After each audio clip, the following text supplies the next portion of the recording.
केंद्रीय निवडणूक आयोगाचं पथक सप्टेंबर महिन्याच्या शेवटच्या आठवड्यात महाराष्ट्रात येणार। विधानसभा निवडणूक घोषित करण्यापूर्वी केंद्रीय निवडणूक आयोगाचं पथक राज्याचा घेणार आढावा। भाजपच्या अंतर्गत सर्वेत विदर्भात महायुतीला 25 जागा, भाजपला 18 जागा, एकनाथ शिंदे यांच्या शिवसेनेला 5 जागा आणि अजित पवार यांच्या राष्ट्रवादीला 2 जागा, त्यातही नागपूर जिल्ह्यात भाजपला केवळ 4 जागा मिळत असल्याची सूत्रांची माहिती। महायुतीतील 75% जागा वाटपावर मतैक्य। चंद्रशेखर बावनकुळेंचा दावा, जिंकून येण्याची क्षमता असलेला पक्षच ती जागा लढवणार, कोणत्याही जागांवर आग्रह करायचा नाही असं ठरल्याची बावनकुळेंची माहिती। विधानसभेसाठी काँग्रेसचे राज्य, जिल्हा, मतदारसंघ पातळीवर 3 जाहीरनामे। मुस्लिम समाजाकडेही जाहीरनाम्यात विशेष लक्ष। कर्नाटक, तेलंगणाप्रमाणे महाराष्ट्रातही काँग्रेसच्या विविध गॅरंटी। वर्ध्याच्या कारंजा शहरात राहुल गांधी यांचा पुतळा जाळून भाजपकडून निषेध आंदोलन। आमदार दादाराव केचे, सुधीर दिवे यांनी राहुल गांधींच्या प्रतिकात्मक पुतळ्याला जोडे मारून पुतळा जाळला।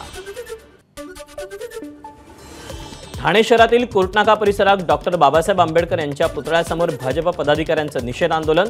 काँग्रेस हटाव, आरक्षण बचाव घोषणाबाजी करून निषेध व्यक्त। परभणीतही भाजपचे राहुल गांधींविरोधात आंदोलन। राहुल गांधींच्या प्रतिकात्मक प्रतिमेला जोडे मारले।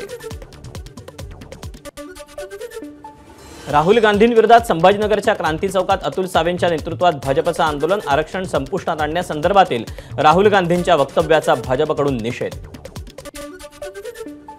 नाशिकमध्ये भाजपचं राहुल गांधींविरोधात आंदोलन। भाजप आणि अनुसूचित जाती मोर्चाच्या वतीनं आंदोलन। राहुल गांधी आणि काँग्रेस यांच्या विरोधात जोरदार घोषणाबाजी। महायुतीत भाजपसोबत सत्तेत असलेले धनंजय मुंडे आणि दिलीप वळसे पाटील मव या नेत्यांना विचारून निर्णय घेतात। भाजपच्या आशिष देशमुख यांचा गंभीर आरोप, पक्षश्रेष्ठींना या संदर्भात सांगूनही काहीच उपयोग होत नसल्याचाही आरोप।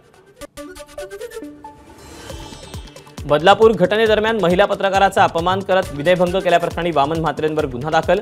अटकपूर्व जामिनासाठी वामन म्हात्रेंकडून हायकोर्टात याचिका दाखल, आज सुनावणी।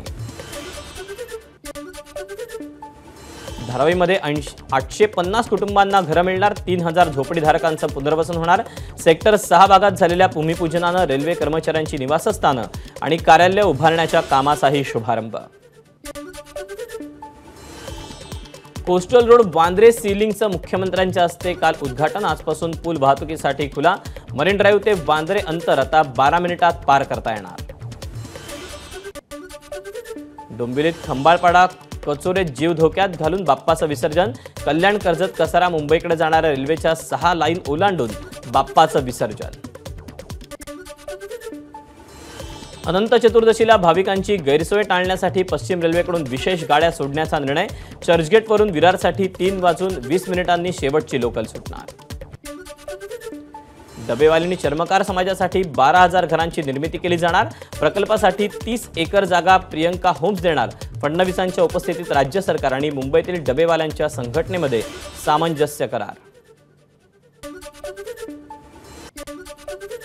अंबरनाथ MIDC परिसरात केमिकल हवेत पसरल्यानं नागरिकांना त्रास।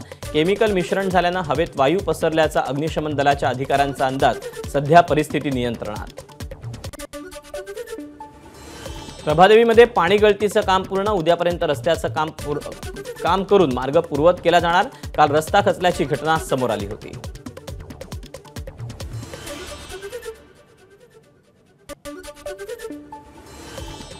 उल्हासनगरमध्ये नामांकित शाळेतील शिक्षकाकडून 7 वर्षाच्या विद्यार्थिनीचा विनयभंग। हिल लाईन पोलिसांकडून आरोपी शिक्षकाला तात्काळ अटक। ही शाळा मोठ्या राजकीय नेत्याची असल्याची माहिती।